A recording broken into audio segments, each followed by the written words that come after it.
And welcome. It's 1 o'clock. Welcome to Switch's Multifamily EV Charging Made Easy. My name is Greg. I'm the head of marketing here at Switch, and we are just going to get started in probably like 1 minute to wait for people to join us. In the meantime, would love for you to use the chat. The chat is our friends. It's the best way for you to communicate with us. We see the chat. So first off, let us know where you're coming from. Anything that you are like, hey, I'm really curious to learn about networking options, or I'm really curious to learn about electrical capacity, or any questions you have off the top, throw them down. We'd love to know. Who's the first one that's going to say hello? I'm staring at an empty chat box. Who's it going to be? There we go. Hey, Matthew. Hi, Angela. Austin. Perfect. This is it. Keep chatting. Feel free at any time, interject. Thomas and Jeremy to my right will be leading this presentation. I'm going to come back for Q&A to help and bring some awesome questions that haven't been addressed back to them. So we're going to make sure we have time for questions, but throughout this process, we want this to be as interactive as possible. So like, hey, if something didn't make sense, just say like, can you, say that again, or I've got a question about that. And yeah, we'll be here to do it. There's some friendly faces. Ben, supposedly says Jeremy, it's been a while. Ben, you can see in the chat. Great to hear from you, Ben. Are we good to go, Ben?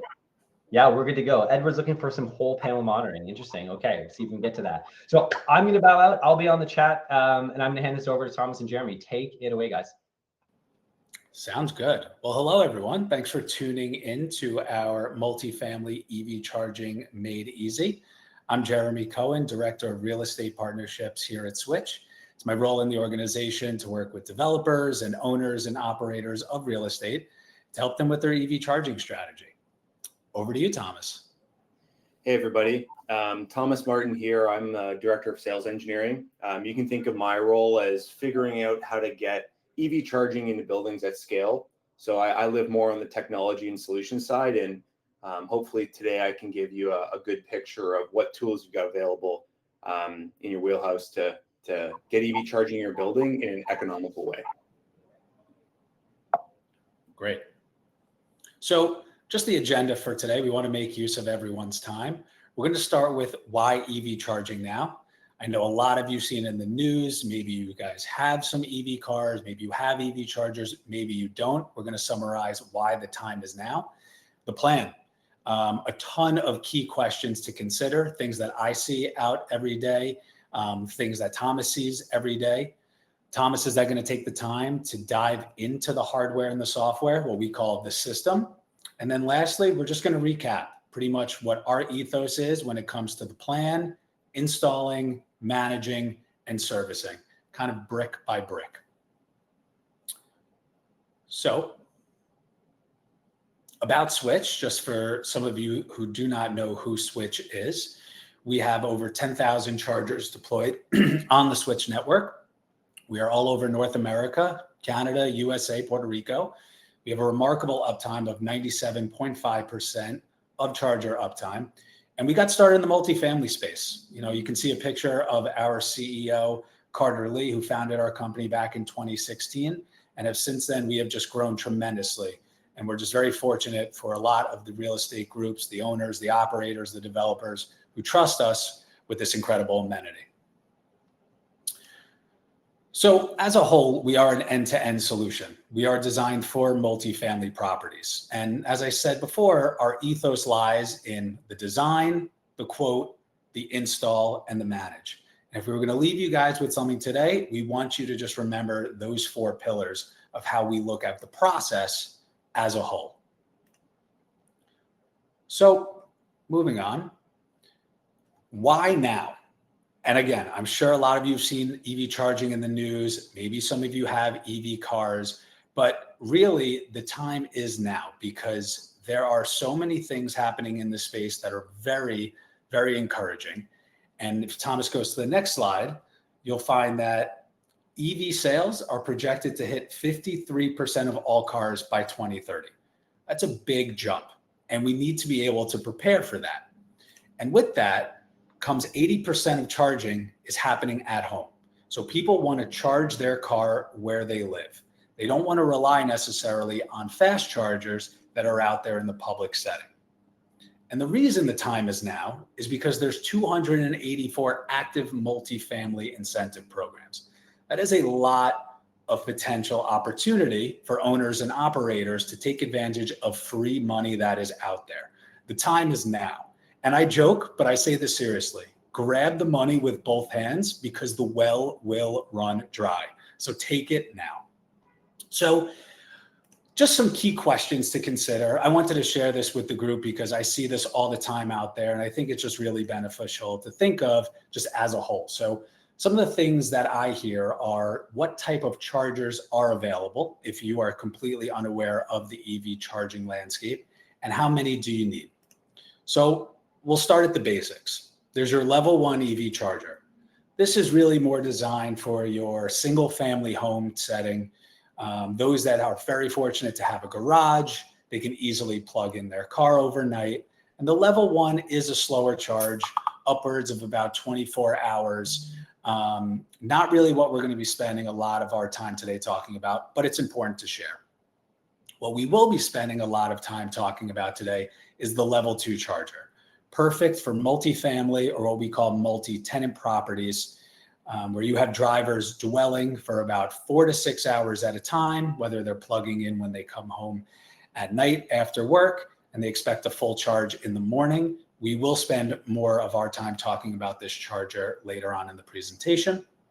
And lastly, the level 3 charger, also known as the DCFC. These are very big chargers. They require a lot of power. You can mostly find them along major highways and corridors, retail settings, commercial settings. They'll charge in a car about 24 minutes to about an hour. Also not what we're going to be spending a lot of time on, but it's important that you know the 3 levels of chargers as a whole. So how many chargers should you install? We hear this all the time. So, we know as a whole that EV car sales are on the rise. 53% of cars will be EV by 2030. So what I recommend is if you're an owner or operator of real estate, take a look in your lot, whether it's your lot or your garage, see how many EV cars there are. And if you don't have any chargers installed at your property, maybe you start to question, where are these cars being charged? And if it's not you that's capturing that revenue, who is?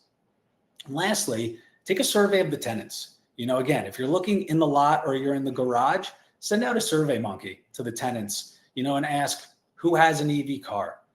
How likely are you to purchase an EV car?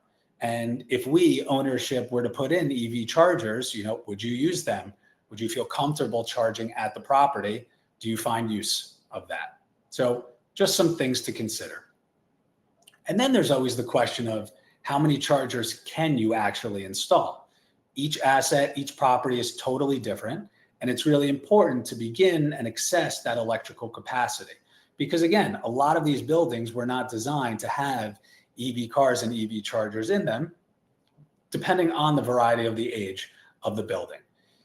And of course, the question is always around money and budget. So if you're an owner and operator of real estate, of course, you're trying to figure out how much available capital do you have on hand.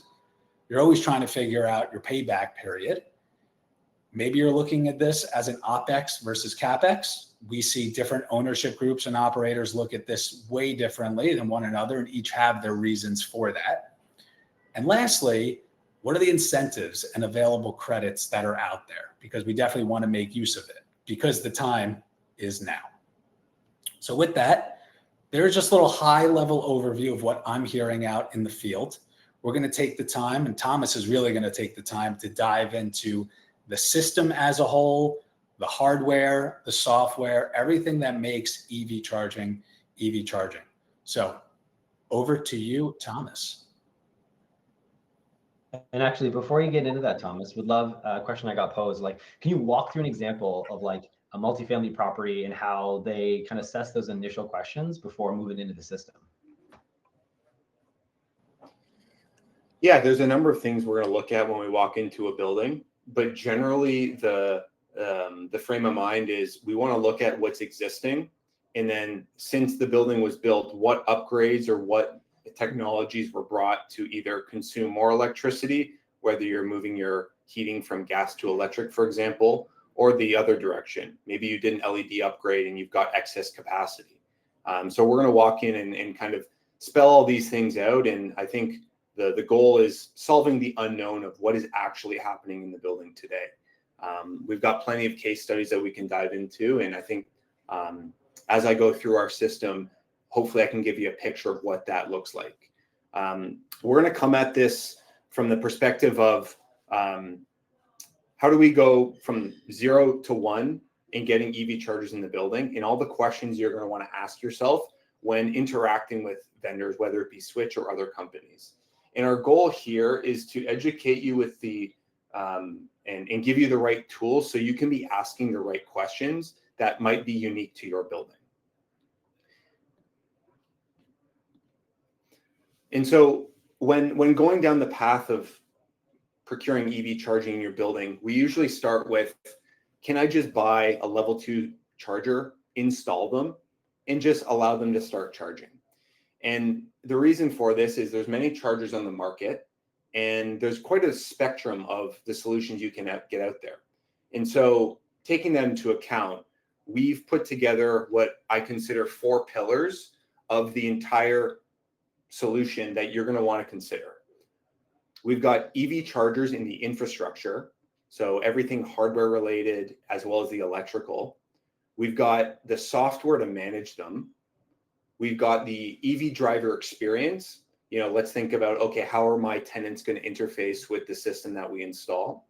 And then finally, the O&M support. If something breaks, who's going to be taking care of it? And so we're going to dive into each one of these specifically today. And we're going to start with EV chargers and the infrastructure.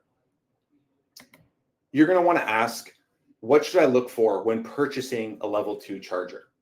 Like I said, there's plenty of models on the market. There's plenty of material out there, but what are the key long-term decisions that you're going to want to make sure you set your building up for the best lifetime of the asset, as well as protecting yourself against change in the future? And so one of the key things that you're going to want to look for is what we call open standard technology. The acronym we use is OCPP, and this is a technical specification.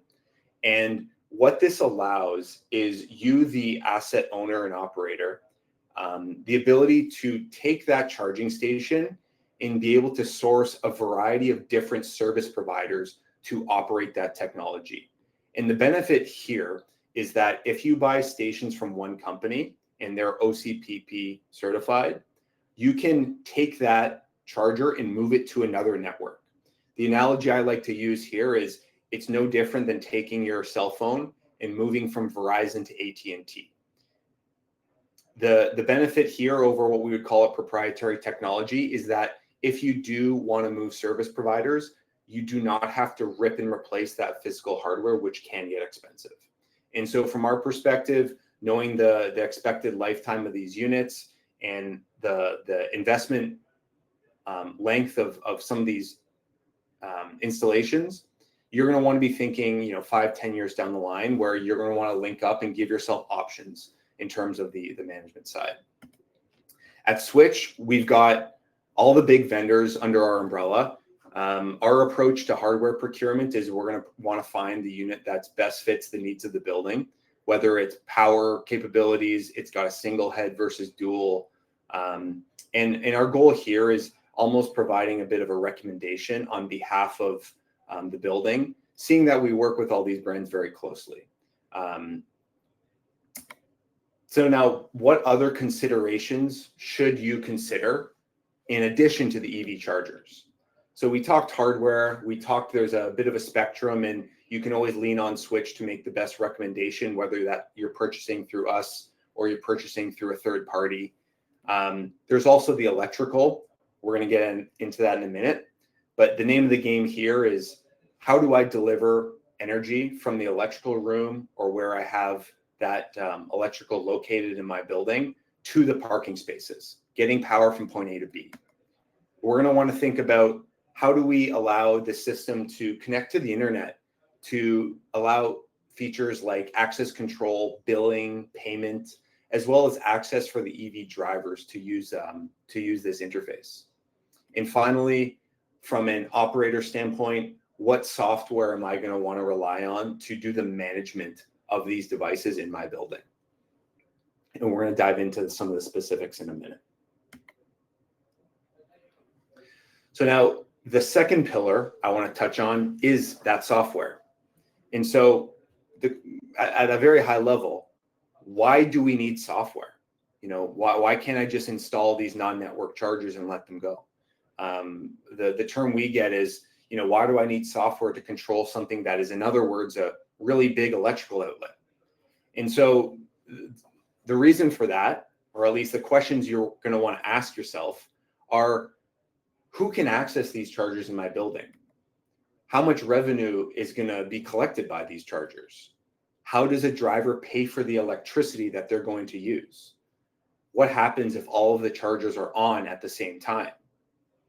What happens if someone leaves their car in the EV charging space for a very long duration? And how do I know if something breaks?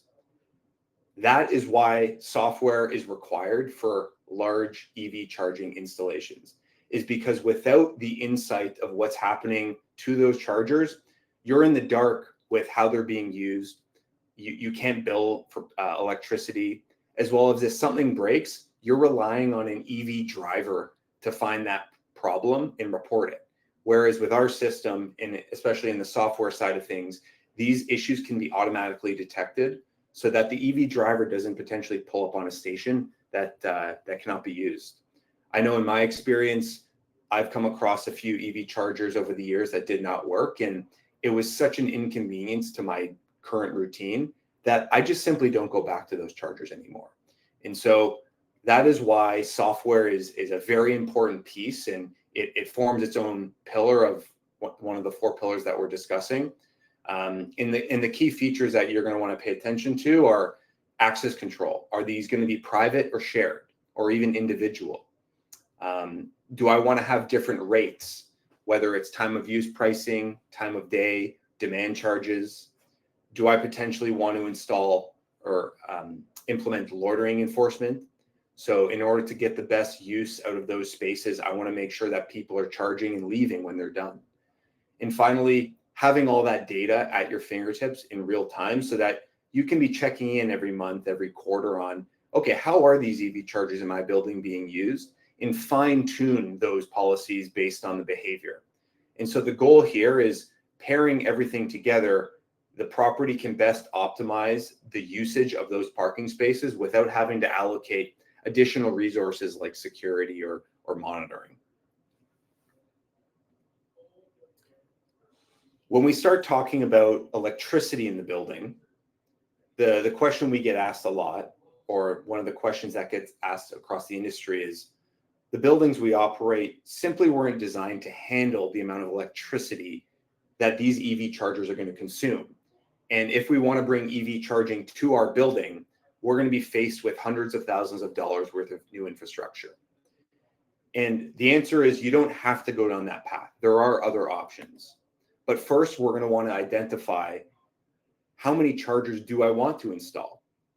And so the goal here is we want to be able to satisfy the demand of the current drivers, as well as who might be interested in getting a vehicle in the short term, as well as not oversubscribing on the infrastructure. And so this brings us to the topic of energy management. Sometimes you might hear the term load management, energy management. It is basically a term used to describe how do we control the energy consumption in a building. And so, as you might know, especially for the multifamily community, most buildings experience their peak in the evening.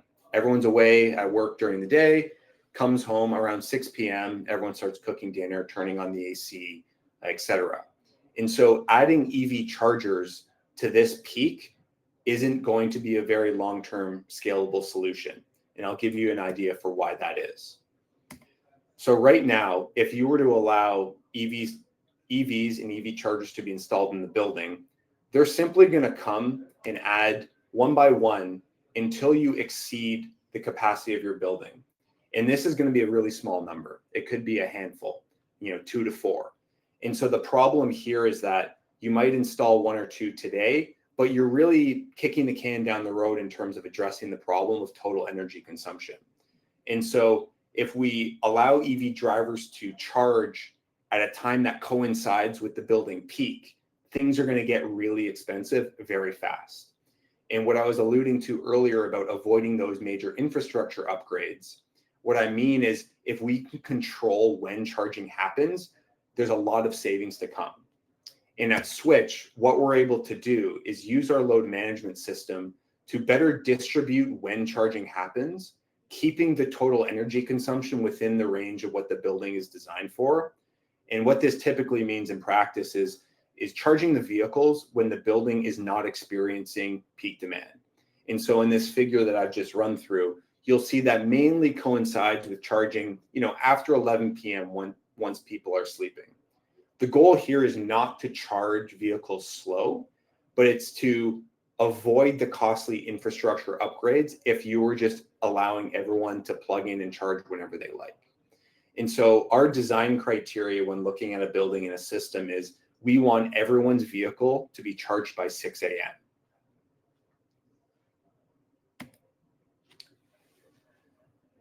So we've talked about the infrastructure, we've talked about the EV charging hardware, we've talked about what the software can do. Now let's talk about what's it like from the EV driver's perspective. What kind of experience are they going to gather? As a building operator, you're going to want to think about the following. How are they going to use the station? How are they going to access and pay for the energy that they consume?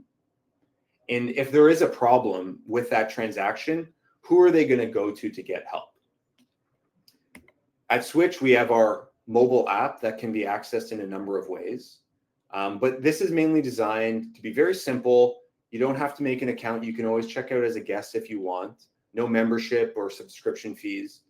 But basically, you're going to input your payment information, access the station you're standing in front of, and move on with your day. You'll be able to track the energy consumption, get receipts for your purchase, and move on from there. But we recognize this is not the only solution that an EV driver would need. And so for a lot of multifamily scenarios where the same drivers are using the same charging stations at home, they're likely going to elect for an RFID tag either on their keychain or on their wallet. They can simply tap on the machine and we authenticate them being a resident. Now, one of the key questions is, from a building's perspective, is, okay, these chargers are being installed in my building. They're taking energy from the common elements that just have a single meter. How do EV drivers pay for the electricity that they use? And the answer is quite simple. Each transaction gets logged and reported to our backend for how many kilowatt hours that vehicle consumed during a certain specific time. And so what Switch will do is we will gather all that money, put it into a virtual bank account, and every month we're going to remit those funds to the building owner. One key detail I want you to pay attention to here is that the building owner is setting the price for electricity.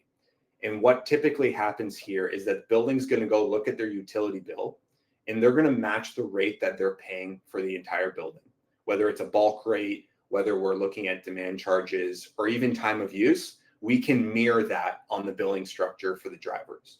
And so the goal here is that you're recouping all of the funds used for filling these cars with energy, and you're then recouping that money and netting zero. So the final piece here, and arguably the more important one, and I think if you follow EV charging infrastructure news, this is probably the most talked about point, is what is the O&M plan, as well as what is the support function for these stations, keeping them online, responding to problems, and making sure that the EV drivers have a seamless and friendly experience. It's no different than any other amenity in the building. If someone lives in that building, they expect it to work and they expect it to be reliable. And so in the EV charging world, reliability is everything. I mentioned earlier, I've been driving an EV for a while. There are some stations I've come across that haven't been working. And I can honestly say I don't frequent those stations anymore, and simply because it was a really big inconvenience. As Jeremy was mentioning earlier, there are a lot of people today that don't have EV charging in their multifamily home, and they're going in public and spending hour and a half at a shopping mall parking lot once a week to fill their car. And so the design considerations, or if you think about what solution are we providing, it's one, we got to have the plug, but two, it has to be reliable, that people can trust it. And so we've got a plan for that. Our customer support in O&M, we brand it Switch Care. It's 24/7, 365. So if there's ever a problem in the field, whether it's with a driver or even a property, there's someone you can speak to immediately to solve that problem for you. Our charger uptime for 2023 was 97.5, and our network uptime was 99.7.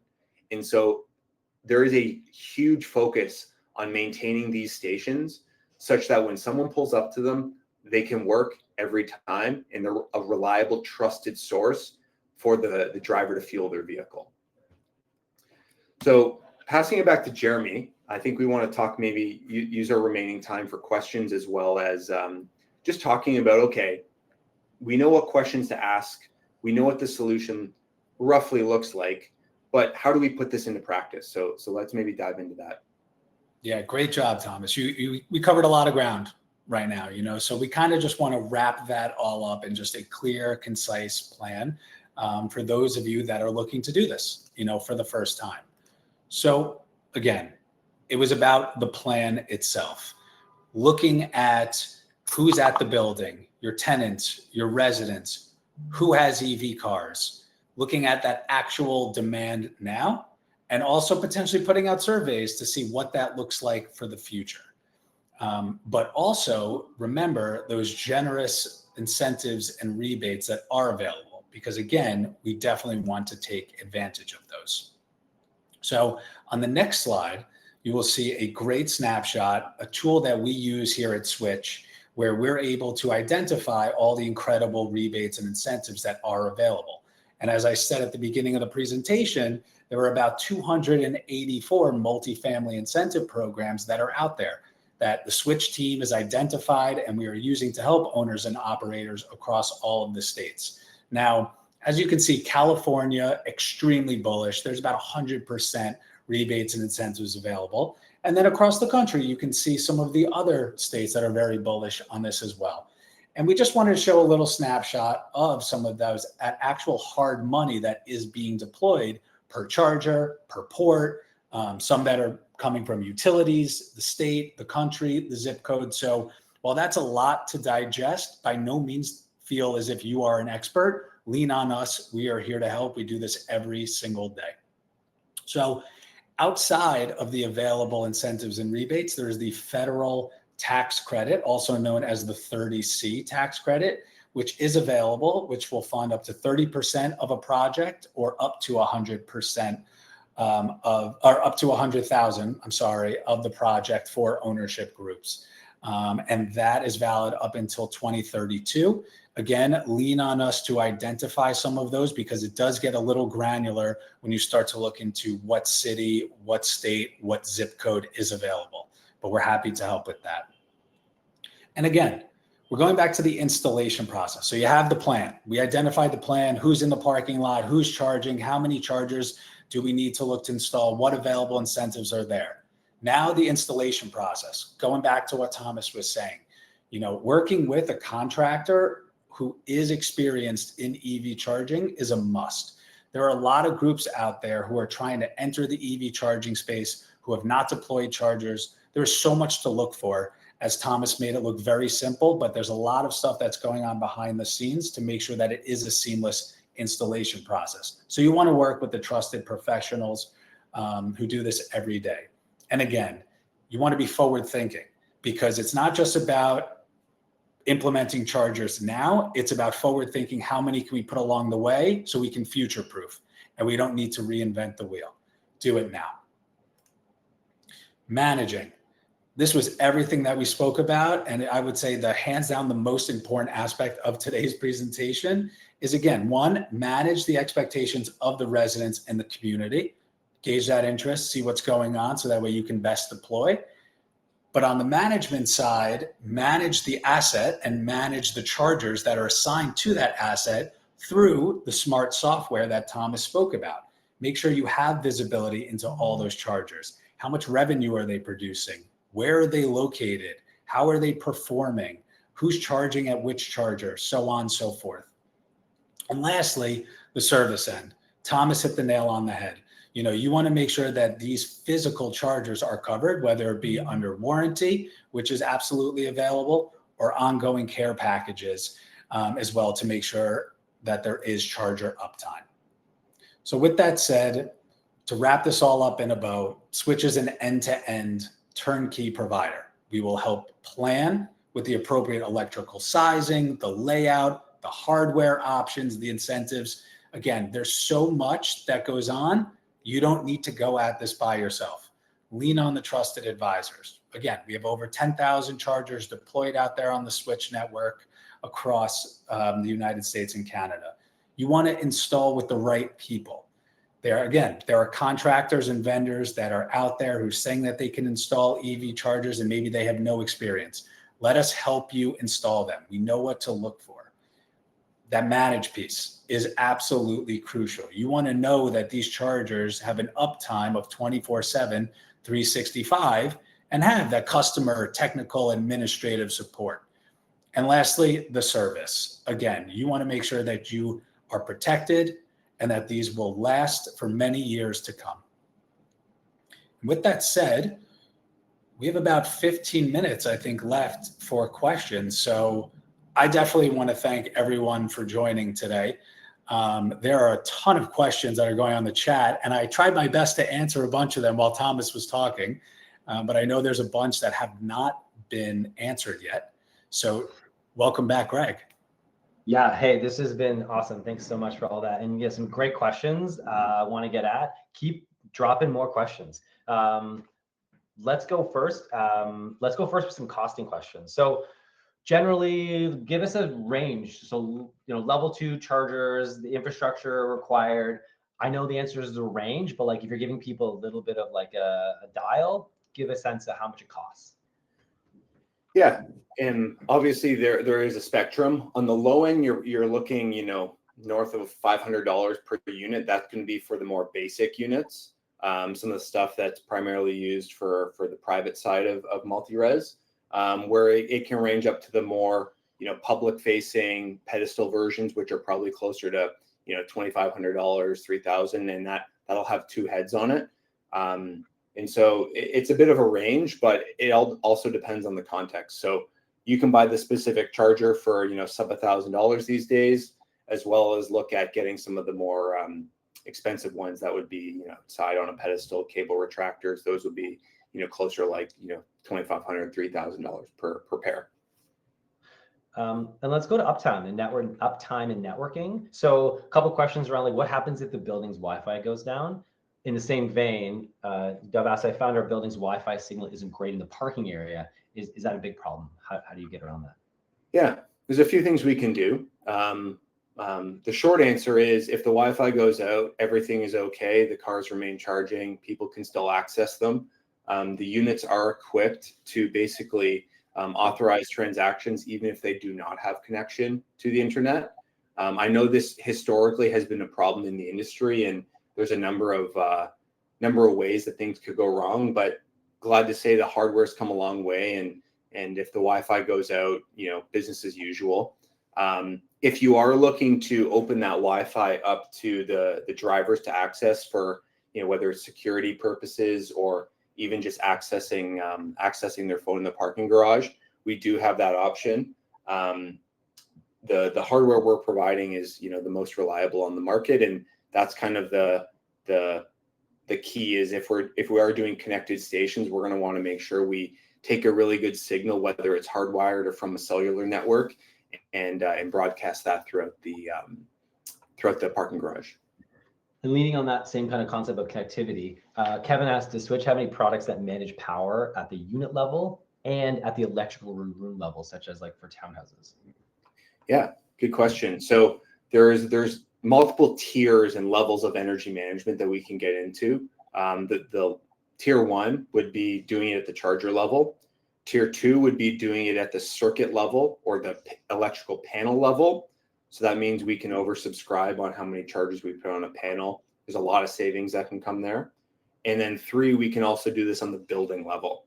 And so we can have the EV chargers consume energy based on where the building is in their daily load pattern.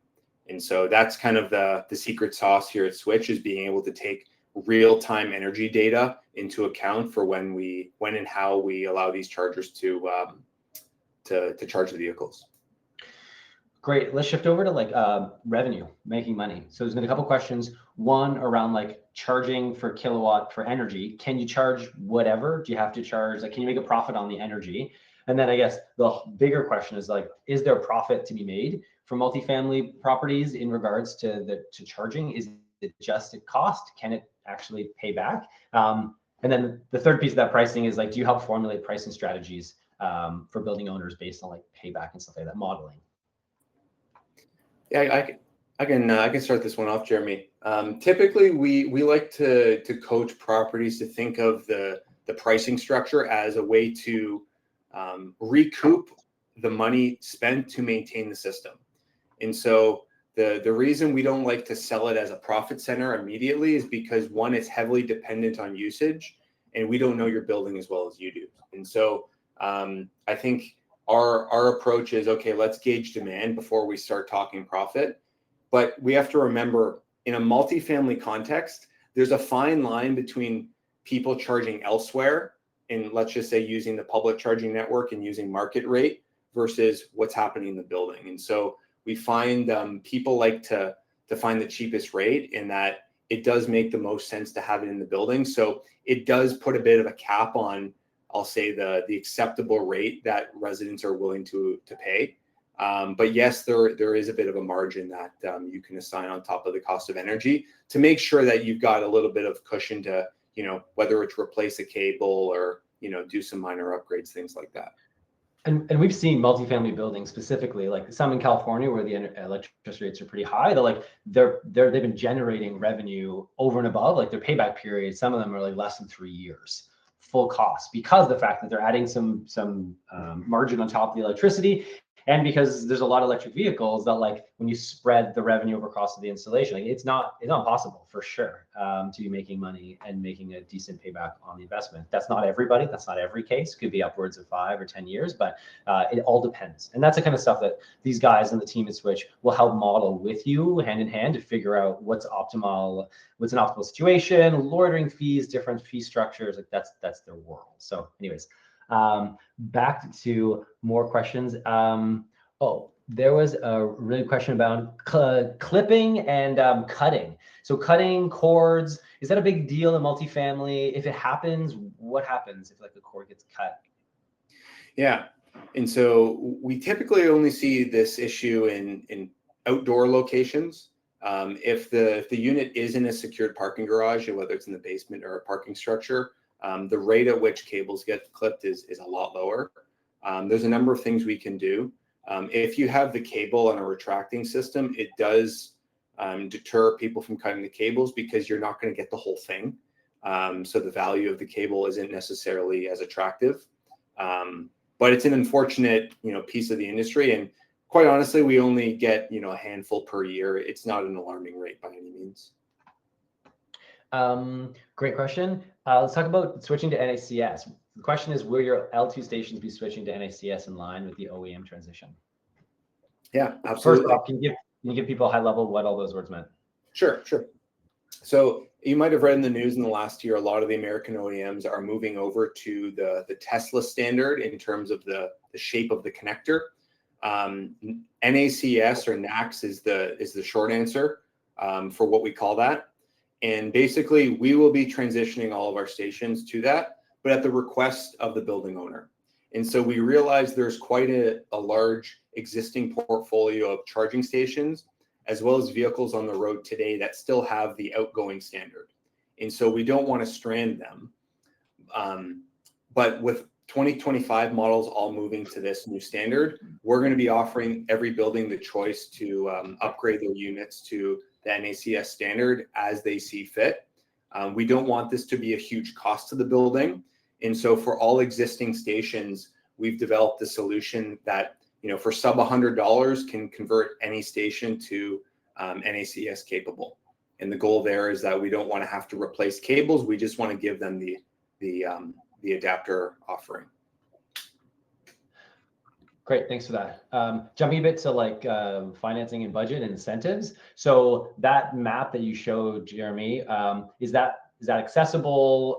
Does Switch have a list of all the incentives available? And then the second piece is that is Switch able to help when it comes to incentives and tax credits? Absolutely. So the 30C tax credit map is public. You can find that online on the web.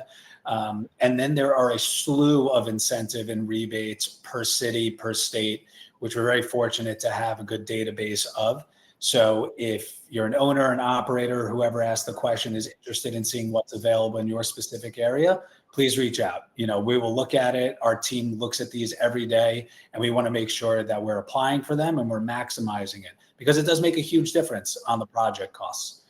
I see Curtis asked a great question too, which I'm happy to jump in there about certain class of properties. I get asked this question all the time. While yes, I'm sure you're alluding to a lot of Class A and Class B properties are interested and deploying chargers, I am also seeing Class C and affordable housing deploying them as well. And I'll tell you why.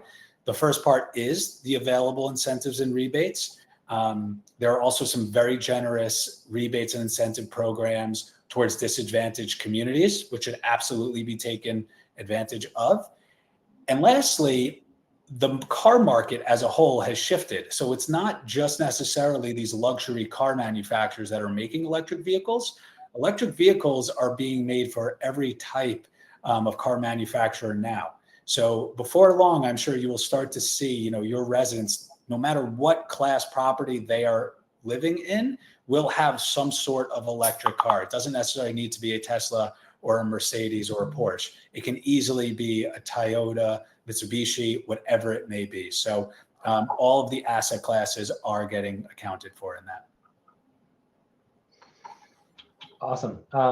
Yeah, and so to dovetail that incentive, that map, it's not, we don't have a list on our website. It's constantly changing. So we have access to a backend system that we can consult, we can showcase and walk through with you, but that's something it's not publicly available, but we're more than happy if you want to reach out to either Jeremy or Thomas, which, by the way, Jeremy and Thomas are super available, as well as other people that may be local in your region. If you want a consultation, if you want to talk about what incentives are available, how the tax credit works, the federal and the states, or how in Canada, we've got the new ZEVEP 50% off rebate program that's coming.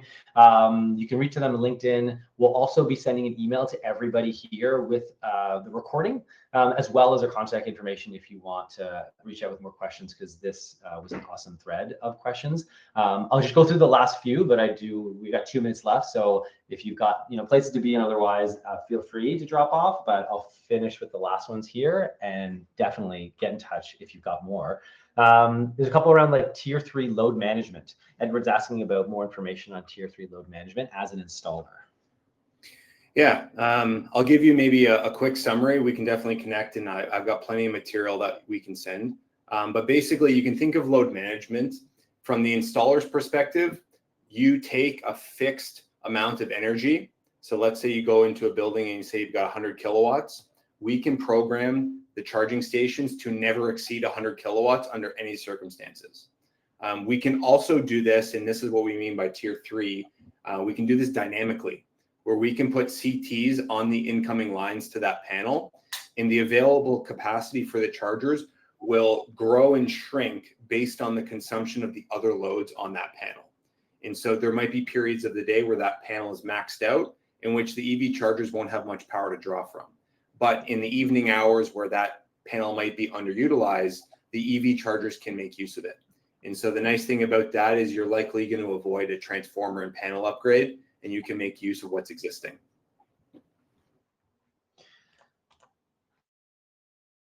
I just put in the chat, there's several people who had questions about costing, and I just said, email Jeremy, because the short answer, it depends. There's a lot of factors that from hardware to subscription cost to O&M, ultimately, as the guys mentioned, like Switch is full service, so we support every aspect of the life stage, but like it really depends on the situation, scale, etc. So please definitely reach out, and Jeremy, happy to either answer it for you or connect you with someone who's in your region to answer that for you.